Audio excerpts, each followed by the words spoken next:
ABC's World Headquarters in New York. This is World News Tonight.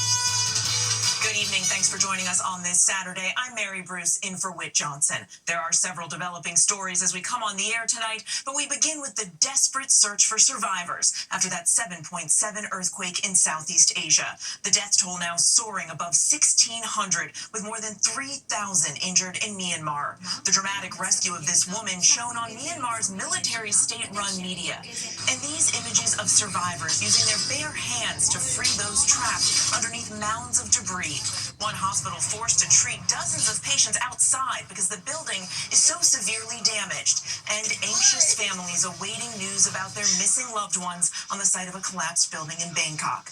Tonight, dozens remain missing. The quake, one of the worst to hit Southeast Asia in 100 years. ABC's Britt Clennett leads us off tonight from Bangkok. Tonight, rescue efforts desperately underway in Myanmar and Thailand after that devastating earthquake in Southeast Asia. Myanmar's military junta now allowing hundreds of aid workers to enter the war-torn country. Over 1,600 people there are dead, 3,000 injured. Those numbers likely to continue rising. Rescue workers using jackhammers, mallets to break up and remove rubble as they work to find any survivors. Some digging with their bare hands. And a brief moment of joy, this woman saved from her collapsed home. Dozens of patients seen being treated outside of this hospital after it too was damaged. But obstacles remain. Some of Myanmar's airports damaged by the quake, currently unusable by aircraft, impeding relief efforts for a country embroiled in a civil war for years. That 7.7 earthquake was the worst in the region in the last 100 years. Its tremors and aftershocks felt throughout Southeast Asia. Here in Bangkok, Thailand, over 600 miles away from the epicenter, 80 people still missing, with rescue efforts underway after this building under construction collapsed. 9 people there confirmed dead. Rescuers here are working all through the night using heavy machinery to lift large pieces of debris in the hope of finding any survivors. Chanasorn Siranin's sister, an electrical engineer, is one of the missing. She had only started working at the site 2 weeks ago. So these are all the missed calls? His numerous calls to her phone going unanswered. China, Russia and India say their response teams are now arriving in Myanmar. A U.S. military team seen assessing the damage in Bangkok. Honestly, we're just trying to get a handle on what's going on right now. On Friday, President Trump indicated that the U.S. had been in touch with officials in Myanmar and that they would be helping. Later that same day, the State Department not indicating when that help would arrive. What I can tell you is that we wait for the formal requests. We are ready. Obviously, we are watching what is transpiring. And Britt joins us now from Bangkok. And Britt, rescue workers are now racing against the clock. Well, as you can see, Mary, it is a challenging task to work through this massive mound of rubble, but the critical window to finding survivors is closing. Meanwhile, in Myanmar, where more than 1,600 people are confirmed dead, a UN official says the junta is continuing to bomb parts of the country, adding to the complications facing rescue and aid efforts. Mary? Such difficult circumstances. Britt, thank you. Back here in the U.S. into the breaking news, a plane crashing into a home in Brooklyn Park, Minnesota, and bursting into flames. A trail of black smoke hovering in the sky. That plane departing from Iowa, heading to Minneapolis. The new details just coming in tonight. Here's ABC's Perry Russum. Tonight, terrifying video showing the aftermath of a small plane crashing into a home in Minnesota. Looks like a plane crash in Brooklyn Park. The FAA says a Socata TBM 700 crashed this afternoon in Brooklyn Park. 10 minutes ago, this house was still there. Dale reporting this video.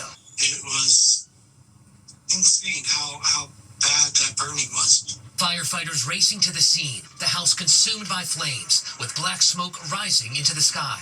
The FAA says the single-engine plane took off from Des Moines International Airport in Iowa, headed to Anoka County Blaine Airport in Minneapolis, before crashing about 7 miles from the airport.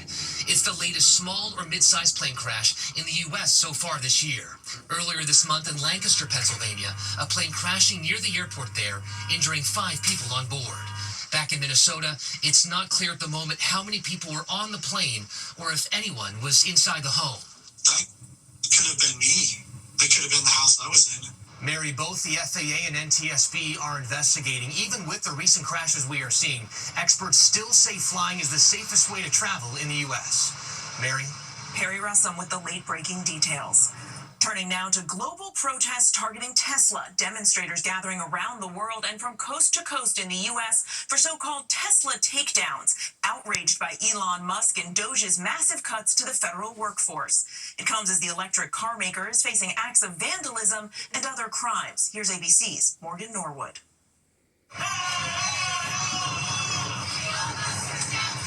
Tonight from New York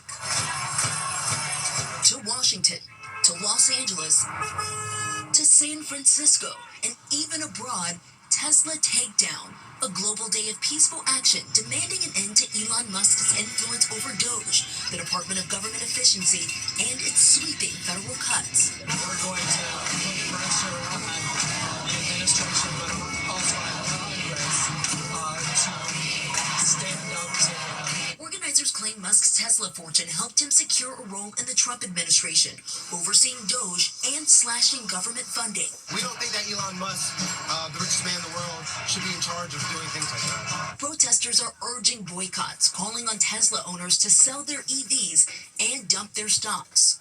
While today's protests remain peaceful, recent weeks have been anything but. The FBI launching a task force in response to earlier attacks, including incendiary devices found at a Tesla dealership in Austin, Texas. And in New York, investigators looking for two people who they say carved the word Nazis and a swastika into a Cybertruck. Musk on Fox News warning the Trump administration is preparing to act. And we're going to go after them. And the president's made it clear we're going to go after them. And Musk says Tesla's vehicle cameras are now rolling, and President Trump is warning that vandals could face up to 20 years, possibly in an El Salvadorian prison.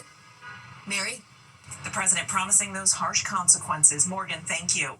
Next here tonight, more than 75 million Americans are bracing for a severe weather outbreak into Sunday. This new threat comes as dangerous flash flooding slams parts of the Gulf Coast. Cars in South Texas submerged by floodwaters. So let's get right to our meteorologist, Danny Beckstrom from our New York station WABC. And Danny, this flood threat is far from over.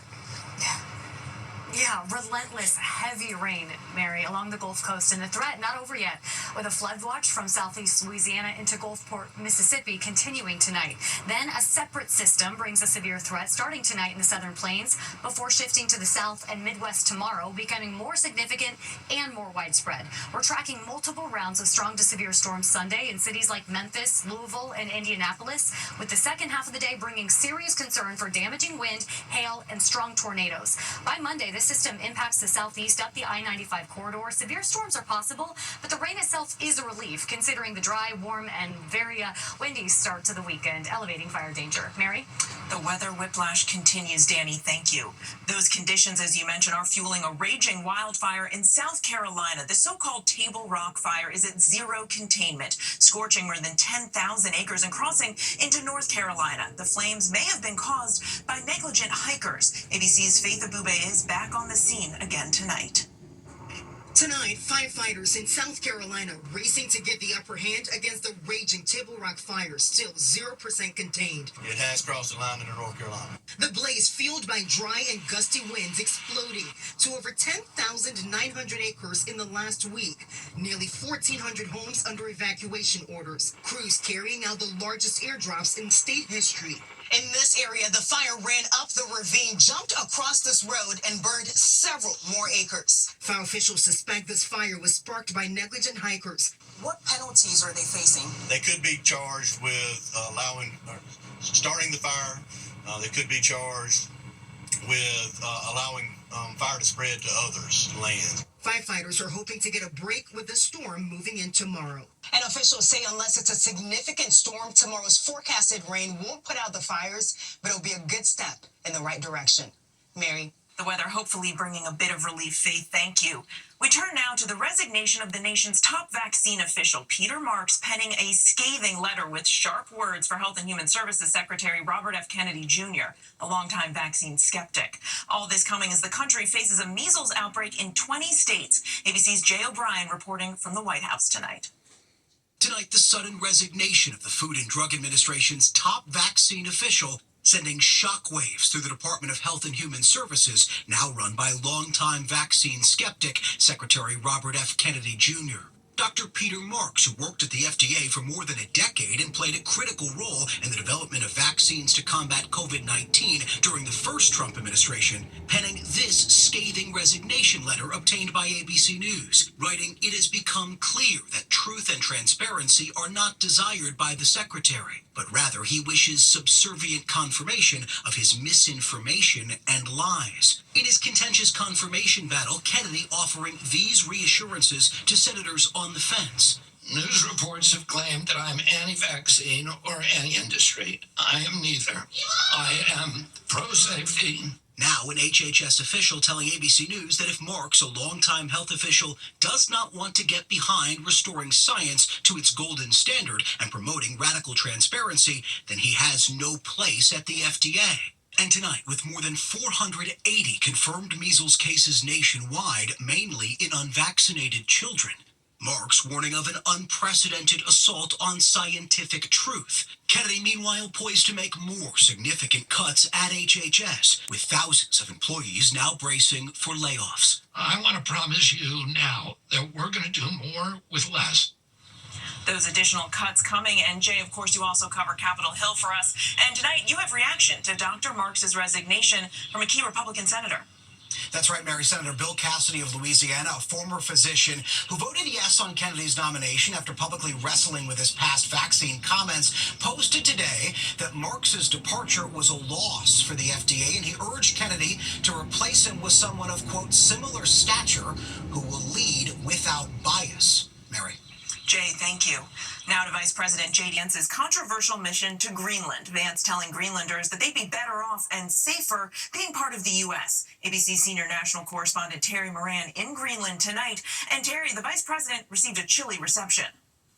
Mary, Vice President Vance was only on the ground here in Greenland at that American base for a few hours, but he had an impact. Greenland is a part of Denmark, a close U.S. ally, and the Danish foreign minister blasted Vance for the tone he took here, saying this is not how you speak to your close allies. But Greenlanders were listening. They're still in shock over the aggressiveness of President Trump's efforts to get control of Greenland, quote, one way or the other. So Vance tried to calm the waters here. He pledged that Greenlanders will have the self-determination to choose whether they want to become part of the United States or not. And he also said, quote, "We do not think that military force will ever be necessary." President Trump hasn't said those things. Most people here see Vance's trip as part of Trump's long-term strategy, and they don't want to alienate the U.S. One thing you'll hear a lot, people will say, we want a closer relationship with the United States, but we don't want to become Americans. Mary? We shall see. Terry Moran from Greenland tonight. Thank you. An American woman detained by the Taliban in Afghanistan since February has been released. Faye Hall, seen here, was accused of using a drone without authorization. The former U.S. ambassador for Afghanistan announcing the news. Hall thanked President Trump for her freedom and for his leadership. And there is still much more ahead this Saturday. In case you missed it, the spectacular images of the partial solar eclipse. A deadly mass shooting at a packed house party in Washington state. 2 teenagers are killed. And the new close call at Reagan National Airport, a passenger plane and a military jet. He's taking one person into custody. And there's been another close call near Reagan National Airport. The FAA says a Delta flight was taking off yesterday when an incoming U.S. Air Force jet flew by, narrowly avoiding a collision. Alarms sounded in the cockpit of that Delta plane, alerting the pilots. Was there actual aircraft about 500 feet below us? Off of DCA? Okay. Affirmative there. The FAA is now requiring all aircraft flying near the airport to broadcast their positions to air traffic control. This close call coming 2 months after the deadly mid-air crash over the same airport. And when we come back, the Women's Elite Eight is almost set. Who's still dancing in the madness of March? Northern Hemisphere witnessed quite a show earlier today. A partial solar eclipse was visible this morning across 13 states, Canada, and parts of Europe and Asia. Many residents getting up early to see the moon partially block the sun. It may not be last year's full eclipse, but it was still very impressive. And now to March Madness with all eyes on the women's Sweet 16. TCU upsets Notre Dame in an electrifying finish. The school now heading to their first ever Elite Eight. And the Texas Longhorns punching their ticket to the next round after a nail-biting fourth quarter against Tennessee. Tonight it's UConn versus Oklahoma, and USC takes on Kansas State. You can catch all the action on ESPN. And when finally tonight, America Strong, bravery in the face of flames. Heroes are hard to come by, but on this Cleveland street yesterday, firefighters arrived to find an unlikely one already in action.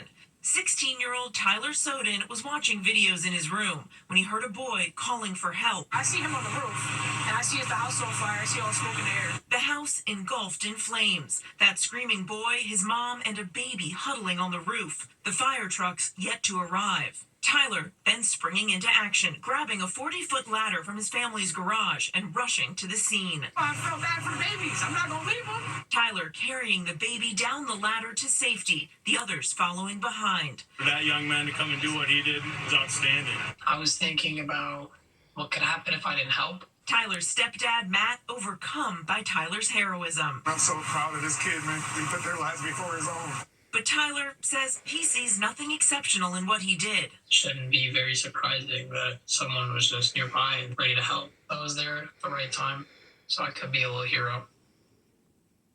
Just without a cape. Tyler proving not all heroes wear those capes. I'm Mary Bruce in New York. Thanks for watching. Have a great evening. ABC's David Muir, the most watched newscast in America. More Americans watch World News Tonight with David Muir than any other newscast.